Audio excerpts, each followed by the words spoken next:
Assalamualaikum warahmatullahi wabarakatuh. Salam jumpa Bapak dan Ibu.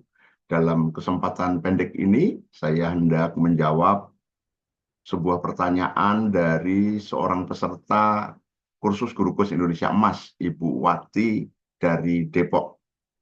Beliau adalah seorang guru di sekolah berkebutuhan khusus dan ada program pertukaran siswa antar negara internasional, lalu mendapat tugas untuk membantu para siswa membangun empati, kemudian dengan cara coaching supaya membuat mereka mampu hingga presentasi akhir, lalu dapat ngaruh, ngefek pada sekolahnya, pada diri anak itu, pada sekolahnya, dan pada pandangan internasional tentang sekolah berkebutuhan khusus di Indonesia.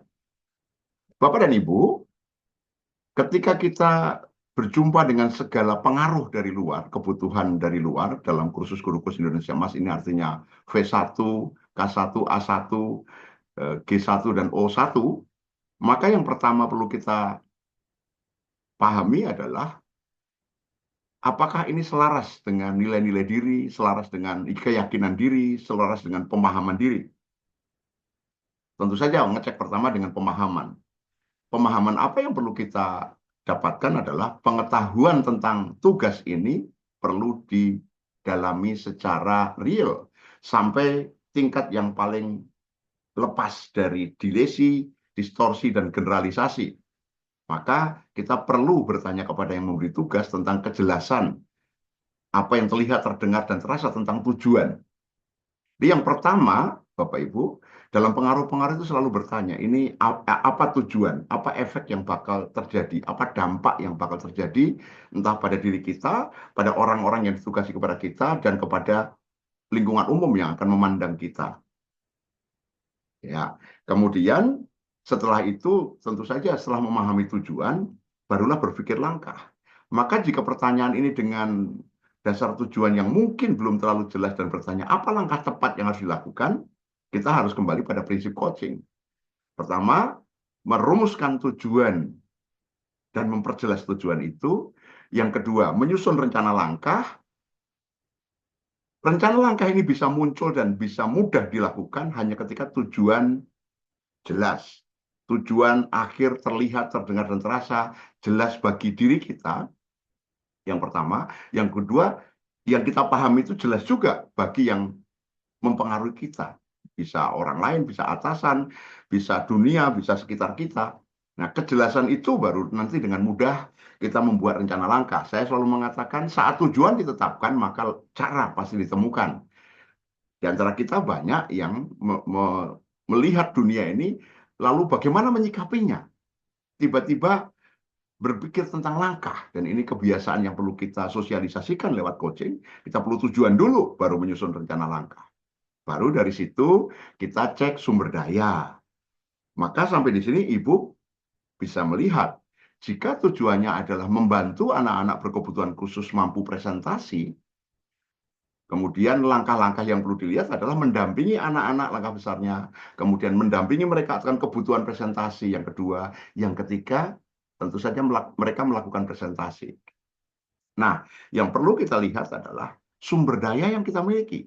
Yang pertama sumber daya kita miliki adalah anak-anak berkebutuhan khusus. Seberapa mereka mampu berinteraksi, seberapa mereka mampu mudah menangkap interaksi kita, pengaruh kita. Ini menjadi syarat utama yang menjadikan kita berpikir langkah tepat apa yang perlu kita lakukan. Jika dia mampu mendengar tetapi tidak mampu berbicara, maka kita perlu sumber daya lain untuk menjadi penerjemah.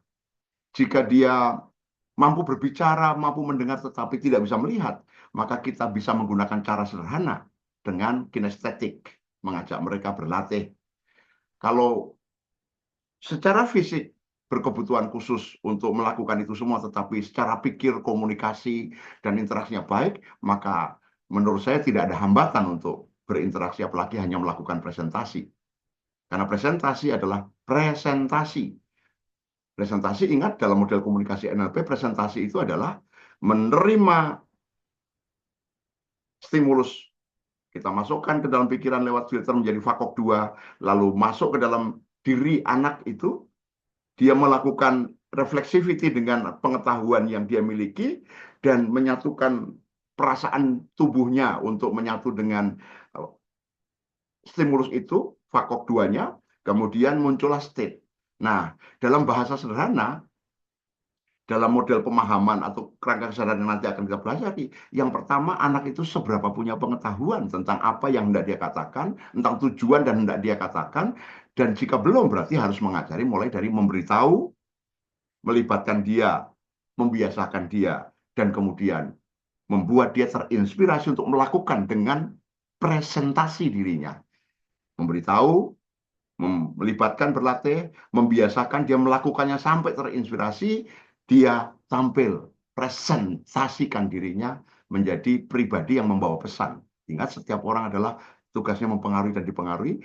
Ketika membawa pesan itu menjadi pengaruh bagi orang lain. Jadi langkah tepat apa kalau begitu? Ya, pertama perjelas tujuan. Yang kedua, kalau begitu menjabarkan secara rinci tujuan itu akan hasilnya seperti apa. Ketika jelas tujuan itu hasilnya seperti apa, anak-anak bisa presentasi, maka menyusun rencana langkah, dicek sumber dayanya.